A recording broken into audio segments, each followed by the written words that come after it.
নিরাপত্তার নামে জনবিচ্ছিন্ন হতে চান না প্রধানমন্ত্রী। পিজিআর সদস্যদের পেশাদারত্ব বজায় রাখার আহ্বান। কঠোর নিয়মবর্তিতা অনুসরণ এবং পেশাদারিত্ব বজায় রাখেন, তাহলে দেশের সার্বভৌমত্ব আর কখনোই হুমকির সম্মুখীন হবে না বলে আমি বিশ্বাস করি, ইনশাআল্লাহ।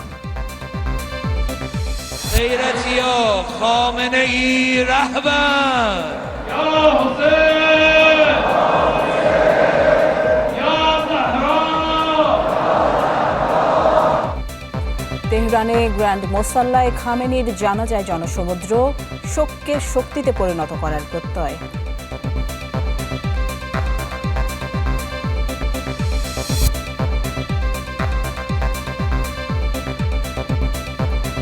আমন্ত্রণ চ্যানেল 24 এর বিকেল 4টার খবরে শুনছিলেন সিলন ফ্যামিলি ব্লেন্ডের শিরোনামগুলো। আপনাদের সাথে আমি ফারজানা নিশি আছি। নিরাপত্তা কৌশলের নামে সরকার প্রধানকে যেন জনগণ থেকে বিচ্ছিন্ন না করা হয়, প্রেসিডেন্ট গার্ড রেজিমেন্ট সদস্যদের এদিকে খেয়াল রাখার আহ্বান জানিয়েছেন প্রধানমন্ত্রী তারেক রহমান। ঢাকা সেনানিবাসে পিজিআরের প্রতিষ্ঠা বার্ষিকীর অনুষ্ঠানে প্রধানমন্ত্রী বলেন, সশস্ত্র বাহিনীর সদস্যরা নিয়মানুবর্তিতা, পেশাদারত্ব বজায় রাখলে দেশের স্বাধীনতা এবং সার্বভৌমত্ব কখনোই হুমকির মুখে পড়বে না।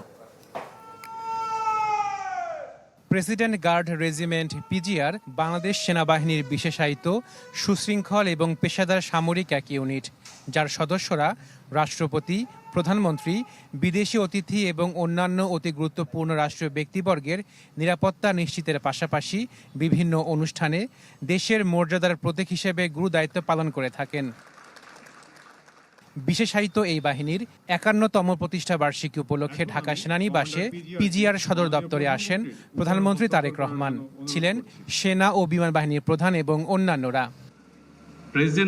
প্রধান অতিথির বক্তব্যে প্রধানমন্ত্রী তারেক রহমান বলেন, বিভিন্ন কারণে বহুমাত্রিক নিরাপত্তার চ্যালেঞ্জ তৈরি হয়েছে, কিন্তু নিরাপত্তার কৌশল যেন সরকার প্রধানকে জনগণ থেকে বিচ্ছিন্ন না করে সেদিকে লক্ষ্য রাখার আহ্বান জানান প্রধানমন্ত্রী।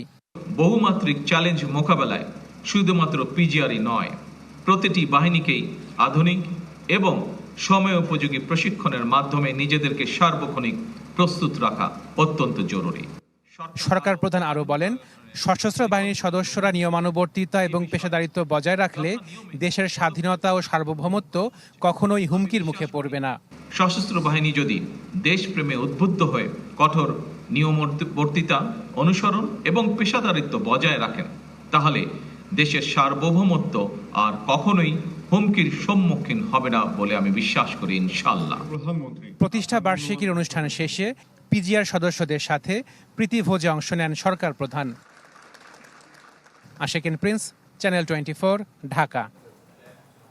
প্রেসিডেন্ট গার্ড রেজিমেন্টকে আরও আধুনিক, প্রযুক্তি নির্ভর ও আন্তর্জাতিক মানের বাহিনী হিসেবে গড়ে তোলার আহ্বান জানিয়েছেন রাষ্ট্রপতি মোহাম্মদ শাহাবুদ্দিন। ঢাকা সেনানিবাসে প্রেসিডেন্ট গার্ড রেজিমেন্টের 51তম প্রতিষ্ঠাবার্ষিকীর দরবারে রাষ্ট্রপতি বলেন, পরিবর্তিত বৈশ্বিক নিরাপত্তা কৌশলের সঙ্গে তাল মিলিয়ে বাহিনীকে আরও সক্ষম হতে হবে। জানান, সরকার সবার আগে বাংলাদেশ নীতিতে সশস্ত্র বাহিনীকে আধুনিক চতুর্মাত্রিক বাহিনী হিসেবে গড়ে তুলতে কাজ করছে। এর মাধ্যমে দেশের প্রতিরক্ষা সক্ষমতার পাশাপাশি পিজিআরের দক্ষতা ও কর্মক্ষমতাও আরও বাড়বে। একটি পেশাদার বাহিনীর জন্য যেমন আধুনিক অস্ত্র ও প্রযুক্তি আবশ্যক, তেমনি দক্ষতা, শৃঙ্খলা, নেতৃত্বের প্রতি আনুগত্য, নৈতিকতা এবং দায়িত্ববোধও অপরিহার্য। আমি আশা করব আপনারা এই দায়িত্ববোধে অটল থাকবেন। সরকারি কোনো অনুষ্ঠান উপলক্ষে তৈরি ব্যানার, ফেস্টুন এবং বিলবোর্ডে প্রধানমন্ত্রীর ছবি ব্যবহার সম্পূর্ণভাবে নিষিদ্ধ করে পরিপত্র জারি করেছে মন্ত্রিপরিষদ বিভাগ। পরিপত্রে আরও বলা হয়েছে, সরকারি অনুষ্ঠানের ব্যানার, ফেস্টুন এবং বিলবোর্ড তৈরির ক্ষেত্রে অনুষ্ঠানের বিষয়বস্তুকে সর্বোচ্চ গুরুত্ব দিতে হবে। প্রয়োজনীয় এবং সামঞ্জস্যপূর্ণ তথ্য উপস্থাপনের পাশাপাশি এমন নকশা করতে হবে যাতে অনুষ্ঠানের উদ্দেশ্য, বার্তা এবং বিষয়বস্তু স্পষ্টভাবে ফুটে ওঠে। এছাড়া সরকারি প্রচারণার উপকরণে বিষয়বস্তুকে অধিক গুরুত্ব দিয়ে কার্যকর ও অর্থবহ উপস্থাপনা নিশ্চিত করতেও বলেছে মন্ত্রিপরিষদ বিভাগ। কার্বন নিঃসরণ কমিয়ে দেশের কার্বন ক্রেডিট বাড়ানোর সম্ভাবনা এবং পরিকল্পনা নির্ধারণে সংশ্লিষ্টদের সঙ্গে বৈঠক করেছেন প্রধানমন্ত্রী তারেক রহমান। সচিবালয়ে প্রধানমন্ত্রীর কার্যালয়ে অনুষ্ঠিত জলবায়ু পরিবর্তন বিষয়ক সভায় নবায়নযোগ্য জ্বালানির ব্যবহার বৃদ্ধি, পরিবেশ বান্ধব প্রযুক্তির প্রয়োগ, জ্বালানি দক্ষতা উন্নয়ন, বন সংরক্ষণ ও বৃক্ষরোপণের মাধ্যমে কার্বন শোষণ বাড়ানোর উপর গুরুত্ব আরোপ করেন প্রধানমন্ত্রী। আন্তর্জাতিক কার্বন বাজারে বাংলাদেশের সম্ভাবনা কাজে লাগাতে বাস্তবসম্মত পরিকল্পনা গ্রহণের উপর জোর দেন সরকার প্রধান। মানবতাবিরোধী অপরাধে আওয়ামী লীগের বিচারের জন্য তদন্ত চলছে। প্রমাণ পেলে দলটি নিষিদ্ধের পাশাপাশি বাজেয়াপ্ত করা হবে সম্পত্তিও, জানালেন চিফ প্রসিকিউটর আমিনুল ইসলাম। ট্রাইব্যুনালের সংবাদ সম্মেলনে চিফ প্রসিকিউটর আরও বলেন, আগে প্রধানমন্ত্রী হিসেবে শেখ হাসিনার বিচার হয়েছে, এবার হবে দলের সভানেত্রী হিসেবে।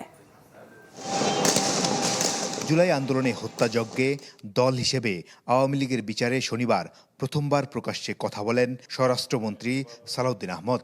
বলেন, আওয়ামী লীগকে বিচারের মুখোমুখি করা হবে। রাজনৈতিক দল হিসেবে আওয়ামী লীগের বিচার দাবি করেছি আমরা, আপনারা দাবি করেছেন, তদন্ত পরিচালিত হচ্ছে। ইনশাআল্লাহ খুব শিগগির রাজনৈতিক দল হিসেবে সেই রাজনৈতিক দলকে বিচারের কাঠগড়ায় নিয়ে যাওয়া হবে। বিষয়টি নিয়ে রোববার মুখ খোলেন চিফ প্রসিকিউটর। এক সংবাদ সম্মেলনে তিনি বলেন, দল হিসেবে আওয়ামী লীগের বিচারের জন্য তদন্ত চলছে। জানান, ট্রাইব্যুনালে যখন বিচার হবে তখন শাস্তি হিসেবে দল নিষিদ্ধের পাশাপাশি সম্পত্তিও বাজেয়াপ্ত করা হবে। ৭৩-এর বিধান অনুযায়ী মৃত্যুদণ্ড সহ যে কোনো মেয়াদের সাজা এবং সংশ্লিষ্ট আসামির যত সম্পত্তি আছে বাংলাদেশে অথবা দেশের বাইরে, সেগুলো কিন্তু রাষ্ট্রের অনুকূলে বাজেয়াপ্ত হওয়ার বিধান আছে। শেখ হাসিনার তো একবার মৃত্যুদণ্ড হয়েছে, পরবর্তীতেও কি তার বিচার হবে? এ প্রশ্নে চিফ প্রসিকিউটর বললেন, আগে বিচার হয়েছে প্রধানমন্ত্রী হিসেবে, এবার বিচার হবে দলের সভানেত্রী হিসেবে। শেখ হাসিনার যে সাজা হয়েছে, তিনি কিন্তু প্রধানমন্ত্রী হিসেবে সুপিরিয়র রেসপন্সিবিলিটির দায় নিয়ে তার শাস্তি হয়েছে। আওয়ামী লীগ সভানেত্রী হিসেবে কিন্তু তার সাজা হয়নি। যখন সংগঠন হিসেবে দায় আসবে তখন কিন্তু তিনি সভানেত্রী হিসেবে তার যে ভূমিকা, সেইভাবে এটা সেপারেটলি বিচার হতে পারে যদি রিপোর্ট আসে। শেখ হাসিনার ফেরার প্রসঙ্গে চিফ প্রসিকিউটর বলেন, শেখ হাসিনা দেশে এসে আপিল করুক, সাজাটা চ্যালেঞ্জ করুক। মাসুদুর রহমান, চ্যানেল 24, ঢাকা। অন্য প্রসঙ্গ, দুর্নীতির মামলায় ছাগল কাণ্ডে আলোচিত এনবিআর সদস্য মতিউর রহমানের বিরুদ্ধে অভিযোগ গঠনের শুনানি পিছিয়েছে। সকালে ঢাকার বিভাগীয় বিশেষ জজ আদালতের বিচারক শামীমা আফরোজ 5 জুলাই দিন ধার্য করেন। জ্ঞাত আয় বহির্ভূত সম্পদ অর্জন এবং সম্পদের তথ্য গোপনের অভিযোগে দুদকের মামলায় অভিযোগ গঠনের বিষয়ে এদিন শুনানির দিন ধার্য ছিল। তবে মতিউরের পক্ষে তার আইনজীবী শুনানি পেছানোর জন্য আবেদন করেন। আদালত এই আবেদন মঞ্জুর করেন। 2024 সালের 15 ডিসেম্বর দুদকের উপপরিচালক মোহাম্মদ আনোয়ার হোসেন বাদী হয়ে সংস্থাটির ঢাকা জেলা সমন্বিত কার্যালয় 1-এ মামলা দায়ের করেন। বরিশালে ব্যবসায়ীর উপর হামলা করে চেক এবং স্ট্যাম্পে স্বাক্ষর নেওয়া মোস্তাফিজুর রহমান লিটুকে গ্রেফতার করেছে পুলিশ। গত 27 জুন লিটু সহ বেশ কয়েকজন এই হামলা চালায়। পুলিশ জানায়, অগ্রণী হাউজিং লিমিটেডের ব্যবস্থাপনা পরিচালক আব্দুল আজিজের কাছ থেকে 70 লাখ টাকা চাঁদা দাবি করে মোস্তাফিজুর রহমান লিটুর নেতৃত্বে অন্যরা। এক পর্যায়ে জোর করে চেক এবং স্ট্যাম্পে স্বাক্ষর নেয় তারা। সিসি ক্যামেরায় ধারণ হওয়া সেই ভিডিও সামাজিক যোগাযোগ মাধ্যমে ছড়িয়ে পড়ে। এদিকে অভিযুক্ত মোস্তাফিজুর রহমান যুবদলের রাজনীতির সাথে জড়িত বলে দাবি করা হলেও বরিশাল মহানগর যুবদল তা অস্বীকার করে। সে প্রথম একটা চেক দিল ব্লাঙ্ক, আর একটা চেক দিল পরে লেখাইয়া 70 লক্ষ টাকা। এরপরে তার পকেট থেকে 2 সেট স্টাম্প বের করলো। স্টাম্প বের করে এক সেটে 3 পাতা, 6টা পাতায় আমার স্বাক্ষর নিল, আমার সিল নিল। আমি মহানগর যুবদলের সাধারণ সম্পাদক হিসেবে দায়িত্ব নিয়ে বলছি, এই লিটু কখনোই বরিশাল মহানগর যুবদলের কোনো পদে অতীতেও ছিল না এবং বর্তমানে কোনো সদস্যতে নেই। আমরা ঘটনাটা নিবিড়ভাবে এটা খতিয়ে দেখছি এবং যারা এটার সাথে জড়িত, হামলায় অংশগ্রহণ করেছেন, অবশ্যই তাদের বিরুদ্ধে কঠোর ব্যবস্থা নেওয়া হবে। আন্তর্জাতিক প্রসঙ্গ, ইরান এবং যুক্তরাষ্ট্রের যুদ্ধে নিহত আয়াতুল্লাহ আলী খামেনি এবং পরিবারের সদস্যদের প্রথম জানাজা অনুষ্ঠিত হয়েছে। তেহরানের গ্র্যান্ড মোসাল্লা প্রাঙ্গণে জানাজা এবং দোয়ায় অংশ নেয় কোটি ইরানি, কিন্তু দেখা যায়নি নতুন সর্বোচ্চ নেতা মোজতবা খামেনিকে।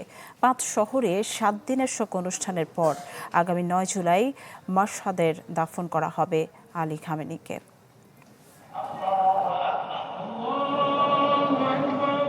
শুক্রবার থেকে শুরু হয়েছে শেষ বিদায়ের আয়োজন। আর রোববার অনুষ্ঠিত হলো যুক্তরাষ্ট্র ও ইরানের যৌথ হামলায় নিহত আয়াতুল্লাহ আলী খামেনি ও পরিবারের সদস্যদের জানাজা।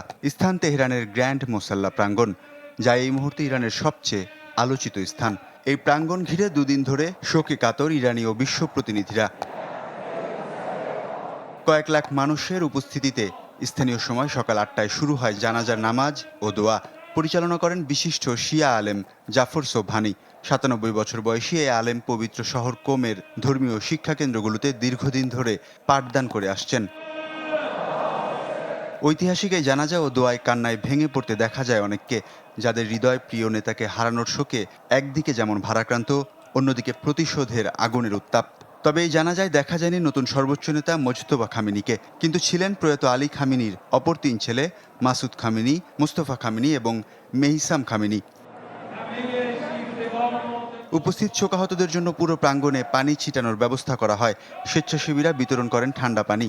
জানাজা উপলক্ষে রাজধানী জুড়ে নেওয়া হয় নজিরবিহীন নিরাপত্তা। গুরুত্বপূর্ণ সড়ক, সরকারি স্থাপনা এবং অনুষ্ঠানস্থলে অতিরিক্ত নিরাপত্তা বাহিনী মোতায়েন করা হয়।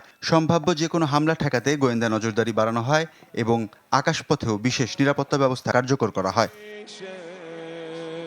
সোমবার তেহরানে এবং মঙ্গলবার পবিত্র শহর কোমে অনুষ্ঠিত হবে গণশোক যাত্রা। এরপর খামেনির মরদেহ আরও আনুষ্ঠানিকতা সম্পন্ন করতে ইরাকের নজফ ও কারবালা শহরে নিয়ে যাওয়া হবে। পরে বৃহস্পতিবার দাফনের জন্য মরদেহ ফিরিয়ে আনা হবে ইরানের মাশহাদ শহরে। ওয়ালিউল্লাহ ফারুক, চ্যানেল 24। আবারও দেশের বাইরের খবর। ভেনেজুয়েলায় 10 দিন আগে হওয়া জোড়া ভূমিকম্পের ক্ষতচিহ্ন এখনও বয়ে বেড়াচ্ছে ক্ষতিগ্রস্ত এলাকাগুলোর মানুষ। নিহত বেড়ে দাঁড়িয়েছে 2,954 জনে, নিখোঁজ 41,000-এর বেশি। গেল 24 জনের ভূমিকম্পে ঘরবাড়ি হারিয়েছেন 16,000-এর বেশি মানুষ। তাদের অনেকের ঠাঁই হয়েছে সরকারি আশ্রয়কেন্দ্র বা অস্থায়ী শিবিরে। ক্ষতিগ্রস্তদের সহায়তায় কাজ করছেন প্রায় 30,000 সরকারি কর্মকর্তা ও 3,000-এর বেশি আন্তর্জাতিক উদ্ধারকর্মী। আন্তর্জাতিক ত্রাণ সংস্থাগুলোর অভিযোগ, উদ্ধার কাজে দ্রুত ও কার্যকর পদক্ষেপ নিতে পারেনি ভেনেজুয়েলা সরকার। এতে ওষুধ ও খাবার পৌঁছাতে দেরি হয়েছে। তবে এমন অভিযোগ অস্বীকার করেছেন দেশটির অন্তর্বর্তী প্রেসিডেন্ট ডেলসি রদ্রিগেজ।